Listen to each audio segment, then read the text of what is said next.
Hello and welcome to the Human Defense. My name is Jared Deniger with Applied Connective Technologies, and today we're going to be talking how you as individuals can help protect yourselves and your organizations from cyber attacks.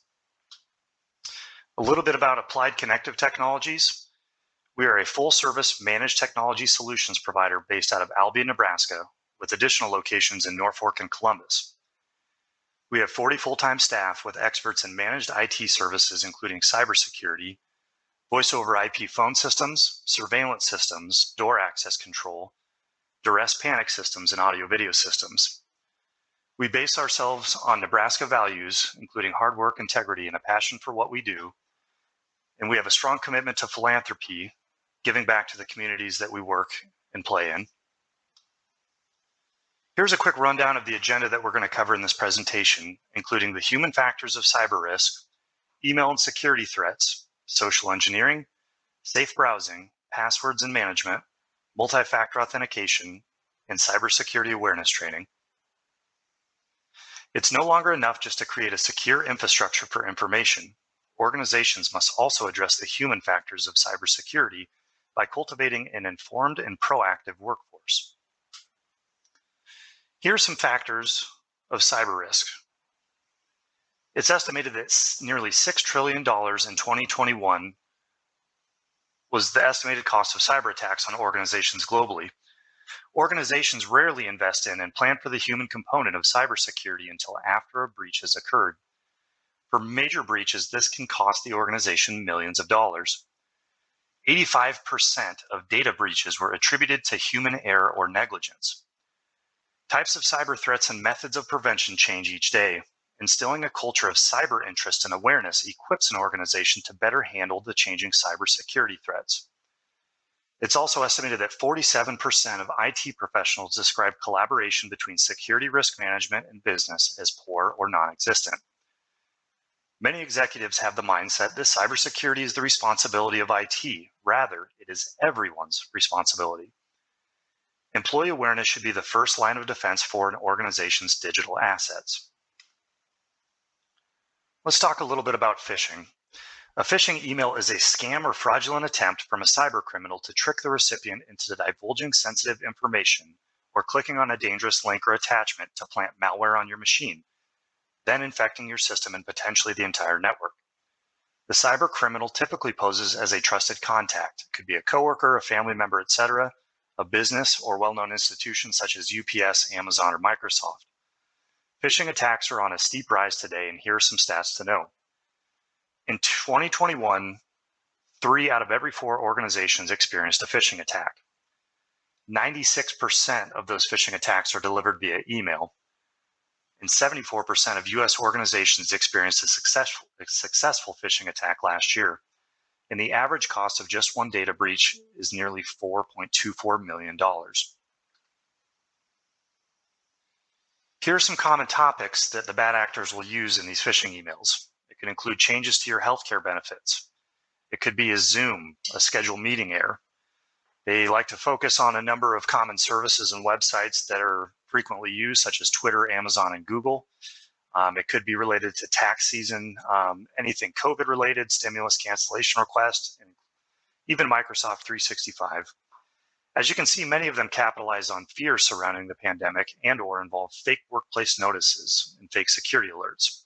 Remember, phishing emails masquerade as trusted entities.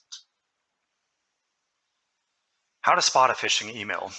Phishing emails commonly include a spoofed email address or one that differs slightly from one you recognize. They commonly include a sense of urgency. It could include a request to click a link or download an attachment. And this is usually the easiest giveaway in these emails, that they commonly include typos or phrasing that's uncharacteristic of the sender that they're trying to spoof. A few other questions to ask yourself: was I expecting this email, or was it out of the blue or unprompted? Is this type of email typical of this sender?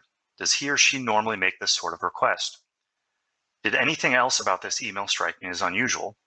If any of these are present, do not click interact with or trust the email. It's always our recommendation, if anything's in question, to call the sender on the phone to verify the legitimacy of the request. Here we're going to cover a few phishing examples. Here's an email that appears to come from the IRS. If you happen to go to the IRS's website, you'll see that the logo and the text closely mimic that of the IRS's website. But for you to know that it is very easy to recreate websites and emails to have them appear legitimate.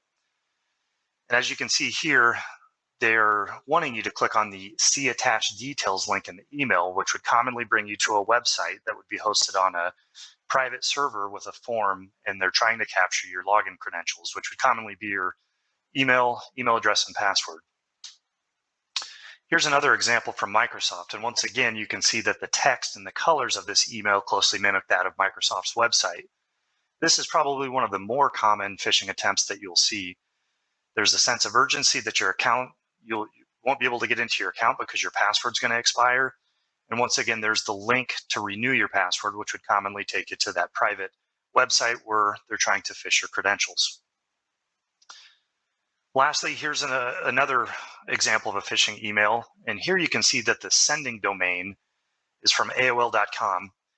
Nowadays, it's very common for every business to have a domain that's unique to them. So always be cautious when you're interacting with Gmail or Hotmail or AOL.com addresses.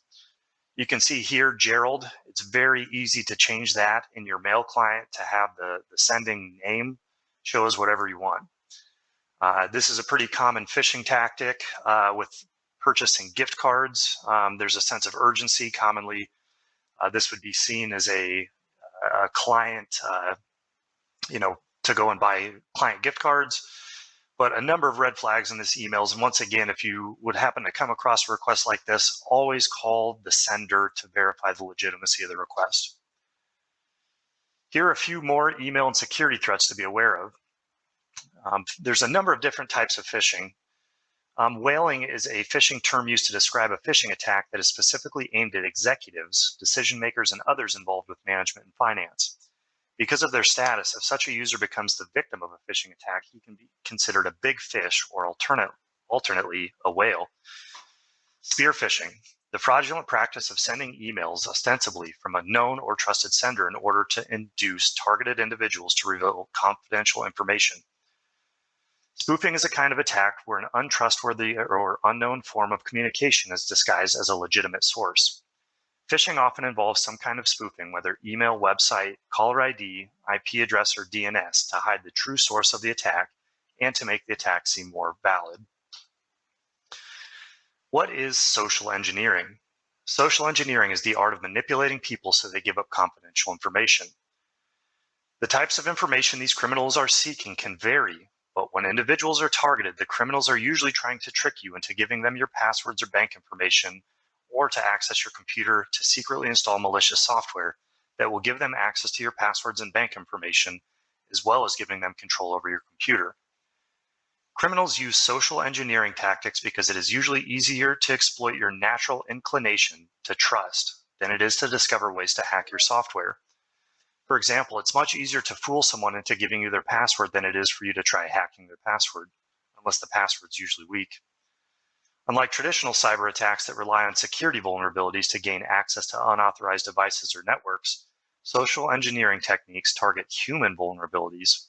For this reason, it's also considered human hacking. Here are some social engineering tactics to watch for. Your friend sends you a strange message. Your emotions are heightened. The request is urgent. Sometimes the offer feels too good to be true. Oftentimes you're receiving help that you didn't ask for. And the more you interact with these people, the sender can't prove their identity. Safe browsing. You wouldn't choose to walk through a dangerous neighborhood, so don't visit dangerous neighborhoods online. Cyber criminals use lurid content as bait. They know people are sometimes tempted by dubious content and may let their guard down when searching for it. The internet is filled with hard-to-see pitfalls where one careless click could expose personal data or infect your device with malware. Anytime you make a purchase online, you need to provide your credit card and bank account information, just what cyber criminals are most eager to get their hands on. Only supply this information to sites that provide secure encrypted connections. The top goal of cyber criminals is to trick you into downloading malware to try to steal information. This malware can be disguised as a program or an app, anything from a popular game to something that checks traffic or the weather. Here's a very easy example for safe browsing. Even when you're searching Google, be very or detail-oriented when you're looking at the URL. Here you can see that Google's in the URL, but if you look at the root domain, it's acft456.net, a very clear red flag. Here's another example, and this was a real-life situation that we encountered. We had a client that called and told us that they had been paying upwards of $75 a month to HP for printer support.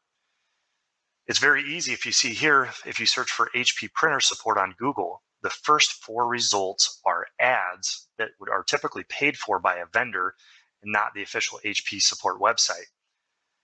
Typically, the HP website would be hp.com, and you can see that it's not even on the first 4 results here on the search. Here are top 4 tips to create secure passwords. Choose strong passwords. Each character you add to a password makes it more secure. Use passphrases. They're easy to remember and type them a random mix of symbols, letters, and numbers.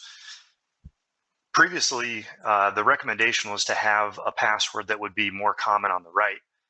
Nowadays, it's a little bit easier to remember, and passwords are just as secure if you use a passphrase. Make them unique. I know this is one thing that everybody struggles with, but for every service or every website that you use, try to make your passwords unique. Often, if there's a breach for a large website, the bad actors will have a number of passwords and accounts. If you use the same password for a number of websites, once the bad actors get that initial password, they can start trying other websites using your email address and the password. And having your passwords unique will limit the impact to yourself if you are making your passwords unique. Here's probably one of the more important ones, but turn on multi-factor authentication. This is commonly seen and starting to become more widely adopted, but for all of those listening, you'd most likely see this on some of your banking websites, but nowadays you have the capabilities to enable MFA on nearly every service that you use online.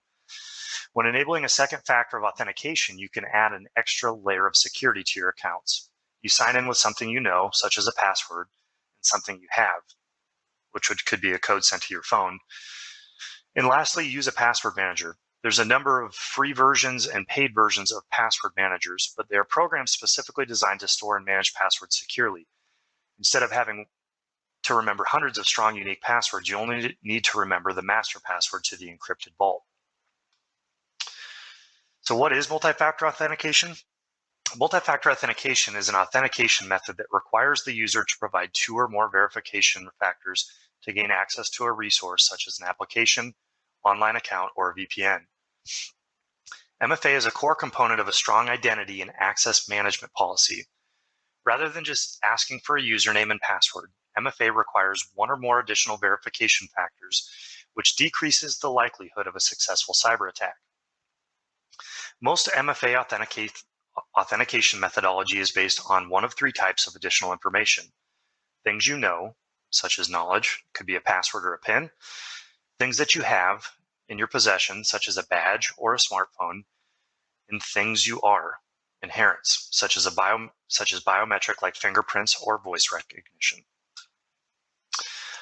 Authenticator apps. Why do I need one? Authenticator apps generate a one-time code that you can use to confirm that it's really you logging into a website or service. They provide the second part of your multi-factor authentication. Access to your Authenticator app on your smartphone should be protected with facial recognition or biometrics for safety and ease of use. Using text messages to retrieve your login code is less secure than using an Authenticator app. It's important to create a backup copy in case your device gets lost, stolen, or in any unexpected turn of events that can take away your access from your Authenticator app. SMS or text message and call-based multi-factor authentication is being phased out, with vendors requiring Authenticator apps or security keys. Security awareness training. Security awareness training is a strategy used by IT and security professionals to prevent and mitigate user risk. These programs are designed to help users and employees understand the role that they play in helping to combat information security breaches. Iron Skills is a product that we utilize at Applied Connective Technologies It greatly helps bring awareness and red flags to phishing emails. It's very common to see the email disclaimer indicating that an email was received outside of your organization. But what we found is that when that is implemented, you get so many external email messages that it becomes white noise, and you very rarely take a look at them seriously. Iron Scales is a great product and will automatically log a database and is built on artificial intelligence to indicate that this is a sender that you commonly don't interact with. The other thing that we can do with Iron Scales is perform a managed phishing campaign. So as your IT service provider, we are the ones that craft the phishing emails and send out to your staff. Once we send out those emails to your staff, we have a detailed portal that basically tracks how your users interacted with that email. So did they click on the link? Did they enter in their credentials? And then that allows us to basically develop some tailored security training to you and your staff. Here's an example of Iron Scales. And as you can see, it appends a big red bright banner that this email is suspicious, and it was sent from a different domain, or it was sent from a different user that you commonly interact with. So to end, knowledge is power. Leverage technology and your workforce to achieve optimal cybersecurity.